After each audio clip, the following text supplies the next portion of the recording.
Have you ever been in a situation where someone you love completely blindsided you with their true feelings? Well, buckle up because today's story from Reddit is about a dinner party that turned into a relationship-breaking revelation. We're talking about a successful journalist whose husband decided to publicly humiliate her career in front of his boss and colleagues, calling her award-nominated work a silly little hobby. So grab your favorite snack and settle in because this emotional roller coaster is about to begin. The invitation arrived on embossed cardstock. Dinner at the boss's house. My husband Mark couldn't contain his excitement, pacing our bedroom as I rummaged through my closet for something appropriate to wear. "This is huge for me, Claire," he said, straightening his tie for the fifth time. "Henderson rarely invites the team to his home. Everyone who's anyone will be there." I smiled, genuinely happy for him. After 3 years at the financial consulting firm, Mark had been working toward this kind of recognition. The validation meant everything to him. "I'm thinking the navy dress," I said, holding it against my body while examining my reflection. Professional, but not trying too hard. Mark glanced over, nodding distractedly. "That works. Listen, I know you know how these things go, but just as a refresher," he proceeded to give me what he called a quick check, a detailed rundown of dinner etiquette as if I were preparing for my first formal event. Knife placement, conversation topics, when to laugh at jokes.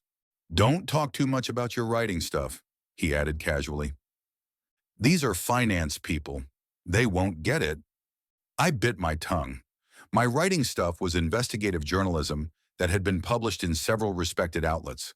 Last month, my feature on healthcare inequities had been shortlisted for a regional award. Not that Mark had mentioned it to anyone.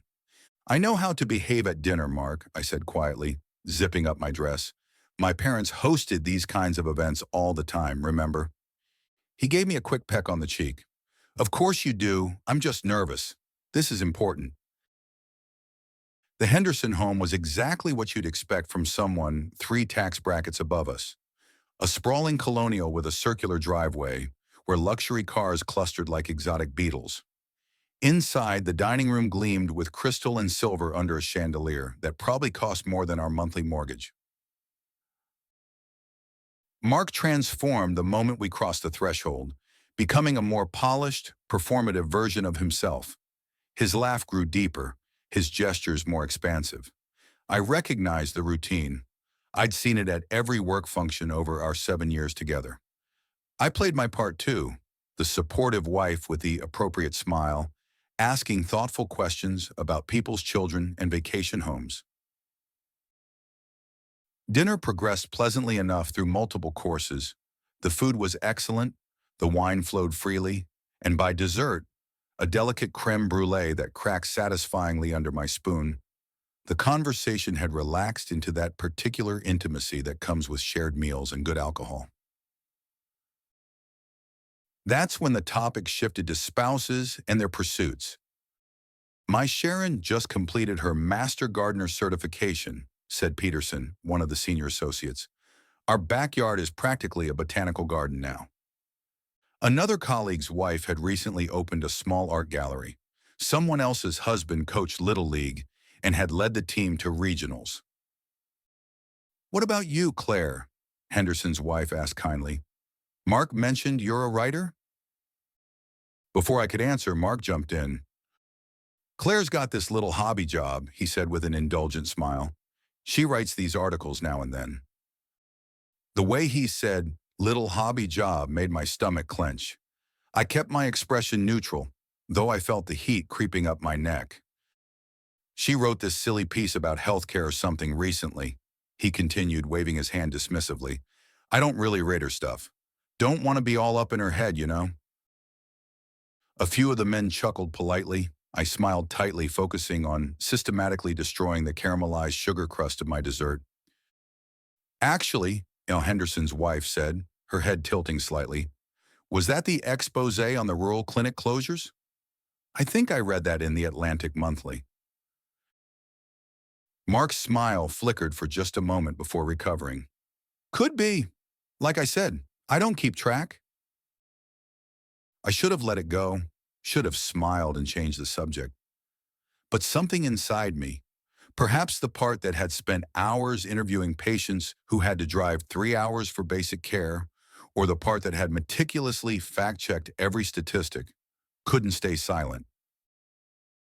It was published in the Tribune, I said calmly. It was about how corporate healthcare consolidation is creating medical deserts in rural communities. It's been cited in two state policy discussions since publication. The table went quiet for a beat too long. Well, Henderson said, breaking the silence, sounds impressive. Journalism is crucial work these days. The conversation mercifully moved on to other topics. Mark's hand found my knee under the table and squeezed. Not affectionately, but in warning. I pretended not to notice.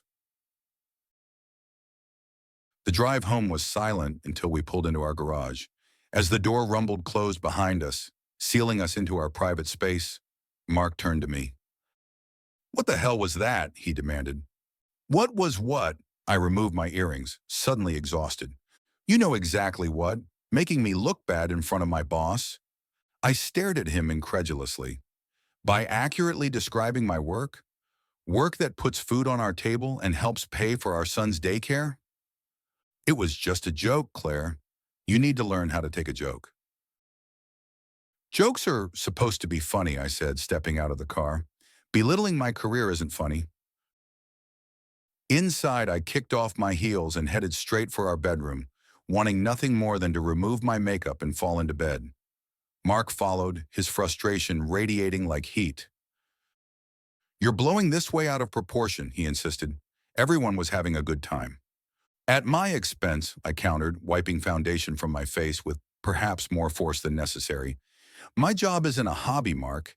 It's my career, one I'm passionate about and work hard at. Would you appreciate it if I referred to your work as a silly little hobby?" "That's different. My job pays more? Is that what you were going to say?" Mark ran his hand through his hair in frustration. "You know that's not what I meant." "Then what did you mean when you called my work silly?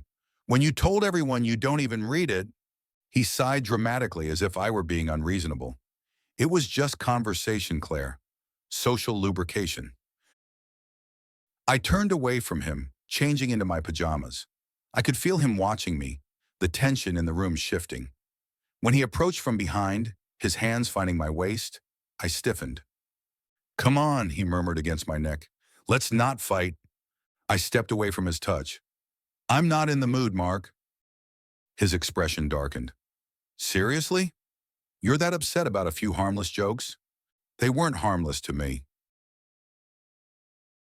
What followed was an hour-long argument that expanded well beyond the dinner incident, unearthing buried resentments and unspoken tensions. Mark eventually admitted he might have gone too far with the jokes, but insisted they were based on fact. "You grew up with silver spoons and country club memberships," he said. "Your writing is basically a pastime compared to what I do." The comment stung because it revealed so much about how he saw me. Still the manic pixie dream girl he'd met 7 years ago when I was briefly estranged from my parents and living a bohemian lifestyle that had fascinated him. He seemed disappointed that I'd matured, reconciled with my family, and built a serious career. "You've changed," he said accusingly. "You used to be fun. Now you're turning into your mother. All proper and dull, like some suburban mom stereotype." I looked at him, cradling this new understanding like a fragile, painful thing. Our 2-year-old son slept peacefully down the hall, blissfully unaware of his parents' midnight reckoning. "I am a suburban mom," I said quietly. "I'm also a journalist, a wife, a daughter who repaired her relationship with her parents, and a woman who's grown up. Those aren't separate identities, and they're all me. The real question is whether you actually like who I am or just who you thought I was at 25. Mark didn't answer immediately, which was perhaps answer enough. I slept in the guest room that night, surrounded by questions with no easy answers. Had I overreacted to a harmless joke? Was I being too sensitive? The next morning, I called my closest friend Lisa and recounted the evening. A joke at someone else's expense isn't a joke. It's just mean, she said firmly. And the fact that he doubled down instead of apologizing, that's the real issue. As I hung up, I glanced at my laptop where the draft of my newest article waited, an investigation into housing discrimination that had taken months of research. This wasn't a hobby. This was work that mattered, that made a difference. My phone buzzed with a text from Mark. "I'm sorry about last night. Can we talk when I get home?" I stared at those words for a long time, wondering what kind of conversation awaited us. Whether he truly understood why his words had hurt, or if he just wanted to smooth things over to restore peace. Whether I could make him see me, really see me, as I was now, not as the carefree girl he'd fallen for years ago. And most importantly, whether I was willing to keep sacrificing pieces of myself to maintain a marriage with someone who might never fully appreciate the woman I'd become. I typed back a simple yes, knowing the real answer would take much longer to articulate and would determine whether our story together continued or reached its final page. That's all for today's story. Hope you enjoyed the ride. If you did, give this video a thumbs up and hit that subscribe button to help me reach my first 1,000 subscribers.